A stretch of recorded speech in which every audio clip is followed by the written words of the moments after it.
A tatuagem tanto é bom no sentido de prender os criminosos, né? Como da identificação dos corpos. Que o cara comete um crime, o próprio Lessa, né? Que matou a Marielle, ele foi filmado por uma câmera naquele carro que ele passou, que conseguiu filmar o braço dele onde tem uma tatuagem.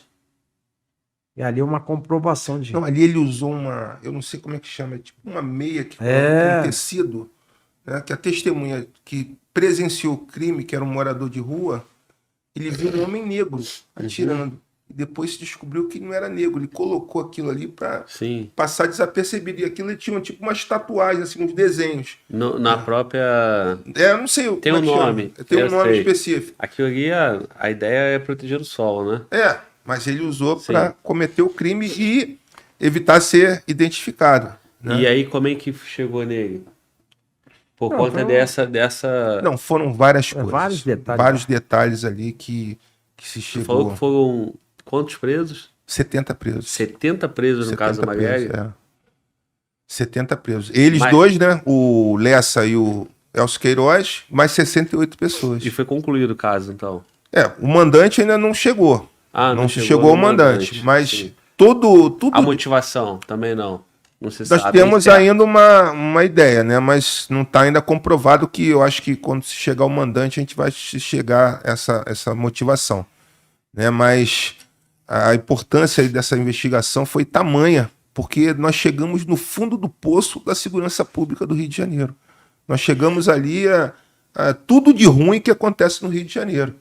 Né? E, assim, é importante, né, para a segurança pública, né, para a gente retirar esses criminosos de circulação e deixar eles realmente sem facilidade. Né? Depois eu fui no presídio tentar ver se a gente extraiu alguma coisa dele. Ele, não sei se você sabe, né, foi caveira. Sim.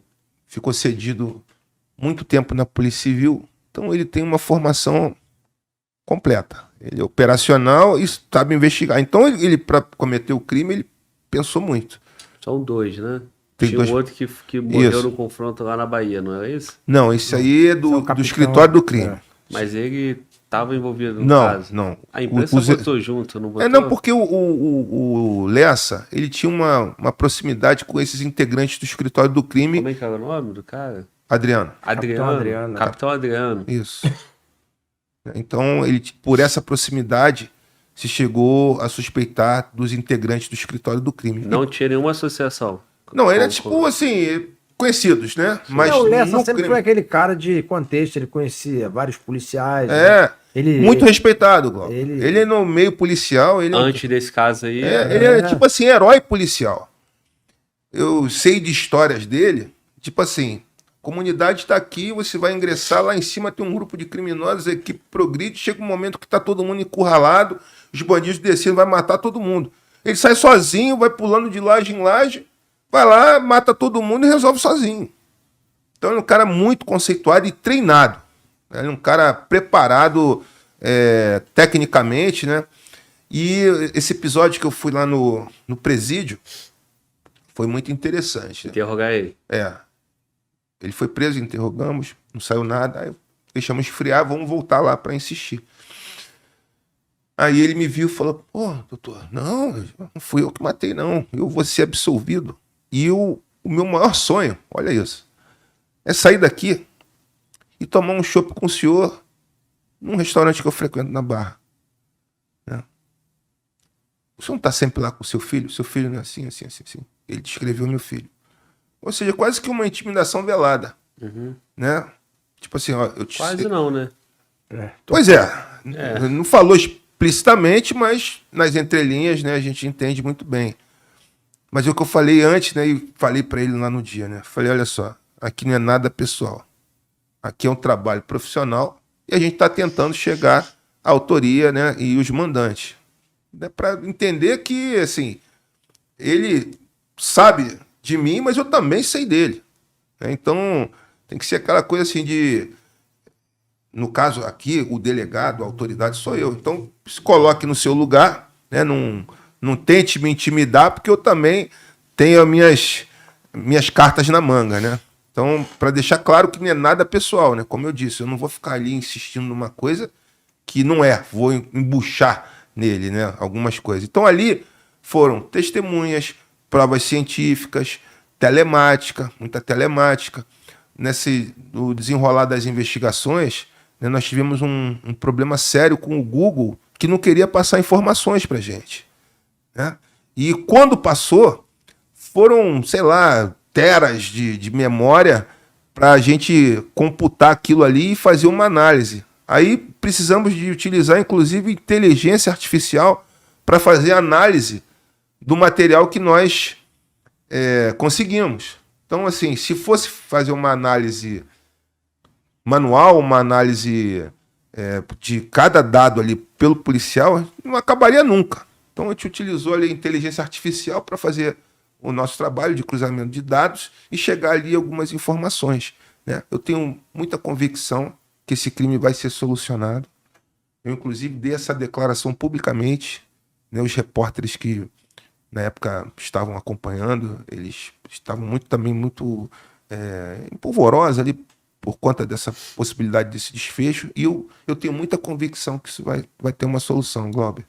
Eu tenho fé em Deus que isso vai acontecer. O que então, mas assim, ele foi preso como o executor. Isso.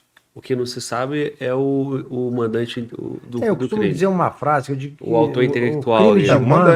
Crime de mando, ele depende de duas vertentes. Primeiro, que o executor confesse, ó, eu matei a mão de fulano. Sim. Segundo, que você faça o link dele com o mandante. E uma das duas coisas acontece.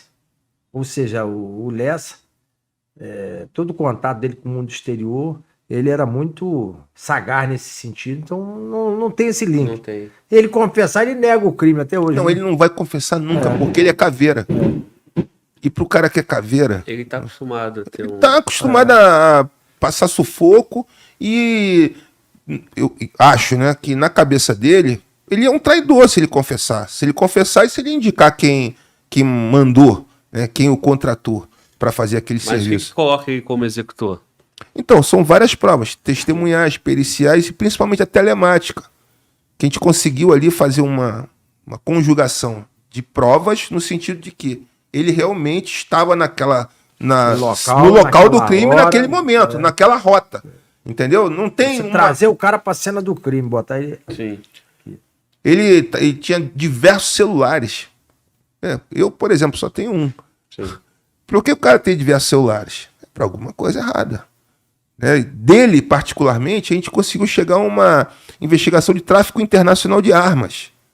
Foi, inclusive, saiu no Fantástico. Tráfico internacional de armas. Ele importava teve uma decisão, peças. acho que no STJ ontem, ou por esses dias, dizendo que ele vai à júri popular, né? Que houve um recurso, mas já determinando que ele vai à júri popular. Ele estava fazendo o que da vida? Ele é reformado, né? Ele tem uma perna amputada. Você sabia disso? Não. Ele sofreu um atentado, explodiram o carro dele. Rio de Janeiro. Aí, o que a gente soube depois, né? Que chegou ao meu conhecimento. O carro dele, explodiram o carro dele para matá-lo, só que não conseguiram. Ele amputou a perna. E nessa explosão, ele ficou atordoado, né, com a explosão dentro do carro, sangrando. Quando o bombeiro chegou para resgatá-lo, ele rendeu o bombeiro. Olha só. A gente não está falando de qualquer um. Está falando de uma pessoa extremamente preparada. Ele é um kamikaze. Ele é um cara que, assim, ele é casca grossa, entendeu? E imagina, o carro explode, o bombeiro chega, ele achou que o bombeiro ia matá-lo. Ele rendeu o bombeiro. Então, não estamos falando de qualquer um. É um cara realmente extremamente preparado. E você vai ficar pasmo. Residia a 1 quilômetro da delegacia de homicídio. Ou seja, ele estava próximo de nós ali. E ele foi... Quando que vocês conseguiram, depois de quanto tempo do caso, vocês conseguiram amarrar ele na cena? Ele foi preso um dia antes de completar um ano. Um ano. Aí, Ele inclusive, tava morando próximo ali. próximo, ele mora na Já Sernambetiba. morava, sempre morou. Ele residia, inclusive, no condomínio do presidente Bolsonaro, né? Que não tinha nada a ver com os fatos, mas que fizeram na época essa conexão, porque ele residia ali. Quer dizer, um cara que vivia ali pela vizinho. Barra, conhecia todos Teve a os... história do interfone lá. Do porteiro, né? Do porteiro. Aquela situação foi muito desagradável para todos. Nós mantivemos aquela informação sob sigilo total, porque nós sabemos da gravidade da situação, do problema. E depois, quando saiu na imprensa, nós vimos ali tudo que, né, aconteceu depois foi muito ruim, né? O porteiro, a gente interrogou ele, a gente conversou com ele foi categórico em afirmar aquilo. Só que tomou uma dimensão que não dá mais para voltar atrás, né? O Ministério Público pegou o inquérito, trouxe para cá, para Brasília, né, por conta dessa citação, e teve aquele tumulto todo. Que, assim, inclusive eu que dou a declaração pública, no sentido de que o presidente da República não tinha nada a ver com a história. Então, assim, houve um certo assodamento ali nesse momento, talvez por conta dessa entrada, né, do nome do presidente da República numa história. Foi isso que fez federalizar a Não investigação? federalizou. Não? Não. Havia um pedido para federalizar e, inclusive, eu tive aqui em Brasília despachando com a ministra responsável pelo caso, explicando para ela tudo, porque uma coisa é você mandar aquele papel frio ali explicando as coisas, outra coisa é você falar diretamente, olho no olho, como nós estamos conversando aqui, sobre o que realmente aconteceu. E aquilo, se fosse federalizado, Glauber, ia ser uma desmoralização institucional. Sim.